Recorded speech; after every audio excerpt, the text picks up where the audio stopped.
श्री संत सद्गुरू बाळूमामा प्रसन्न. नमस्कार श्रोते हो.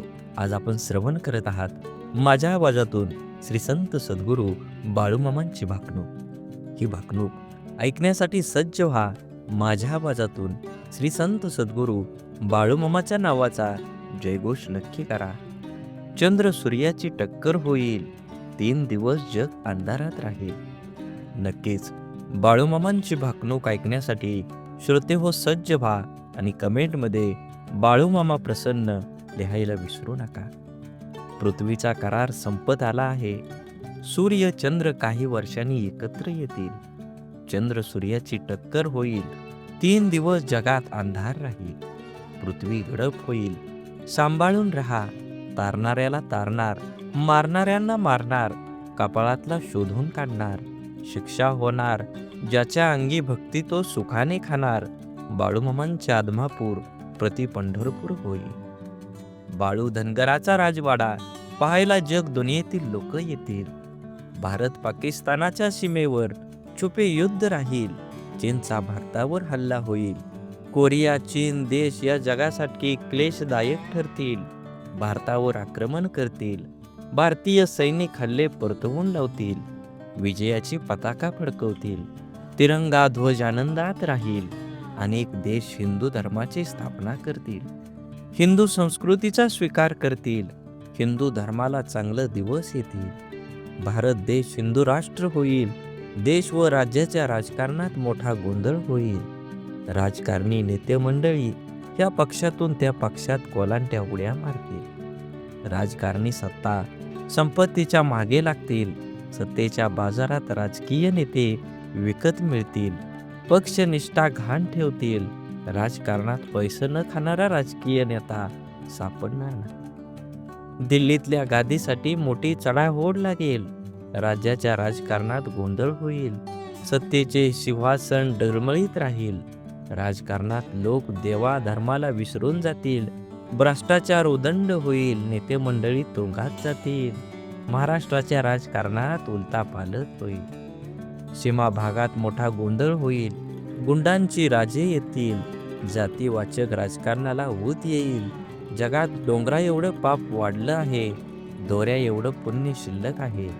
कोल्हापूरच्या देवीला स्वप्न पडलंय. तिच्या डोळ्यातून रात्री पाणी येतंय. साताऱ्याच्या गादीवर फुलं पडतील. सत्यानं वागा, गर्वानं वागला तर फसाल. वारा वाळवंट उदंड होईल. काळ्या खडकाच्या लाया होतील. विजेनं मोठं नुकसान होईल. बाळूमामा यांच्या बकऱ्यांच्या कळपात मेंढींच्या पोटी मुलगा जन्माला येईल. दुनियेत नवल होईल. तरुण पिढी वन मार्गाला लागेल. रेल्वे मोटाराचा मोठा अपघात होईल. नीतिमत्ता बाळगा. 5 बोटाने धर्म करा. धर्माची बाजू पुढे न्या. सोन्याचं भाव तेजीत राहील. 3 महिन्याचं धान्य पिकेल. खरीप बहुत होईल.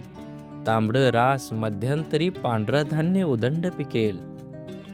गावाची पेंडी मध्यम राहील. धन्य धान्य दारात, वैरण घरात ठेवाल. धान्य महागेल. जगणं मुश्किल होईल. ज्याच्या घरी धान्य तो शहाणा होईल. तांब लोकांड मोलाचं होईल. शेतीचा भाव वाढत जाईल. पैशाच्या जोरावर न्याय दिला जाईल. माणूस कागदाचा घोडा नाचवेल. सोन्याचा भाव तेजीत राहील. पेट्रोल इंधन दरवाढीची जनता हैराण होईल. वैरणीचा भाव वाढत जाईल. वैरण धान्याच्या चोरीला होतील. सांभाळून ठेवा. तांबडी रास मध्यम पिकेल. पांढरं धान्य मोलानं विकेल. बैलाची किंमत बकऱ्याला, बकऱ्याची किंमत कोंबड्याला येईल. बकऱ्याची किंमत लाखावर जाईल. नदी जोड प्रकल्प येतील. मनुष्य जंगलात जाईल. जंगलातील पशुधन गावात येईल. वाड्या वस्त्या ओस पडतील. मेघाची वाट बघाल. पाऊस पाऊस पाणी पाणी म्हणाल. पाण्याचा कप विकत मिळेल. नदीजोड प्रकल्प मोठ्या प्रमाणावर होतील. पाण्यासाठी मोठी आंदोलनं होतील. सागरी संपत्तीचा नाश होईल.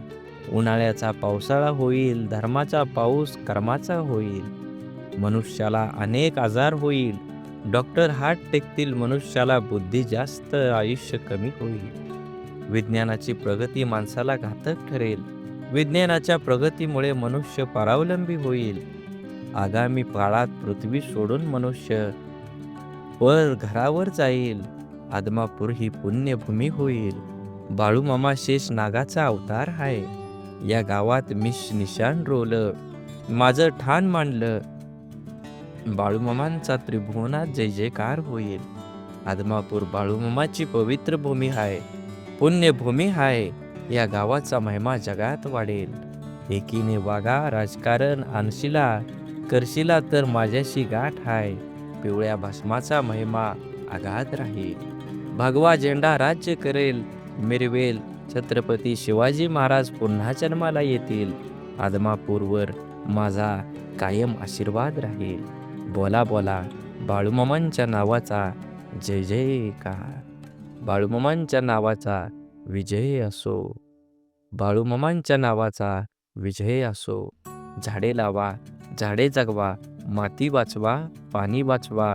सेव अर्थ आणि मनात देवाबद्दल आणि माझ्या मामाबद्दल भाव असेल तर नक्कीच व्हिडिओला लाईक करा. चॅनलवर नवीन असाल तर चॅनलला सबस्क्राईब करून शेजारील बेल आयकॉन नक्की प्रेस करा आणि व्हिडिओ जास्तीत जास्त लोकांपर्यंत शेअर करा. धन्यवाद.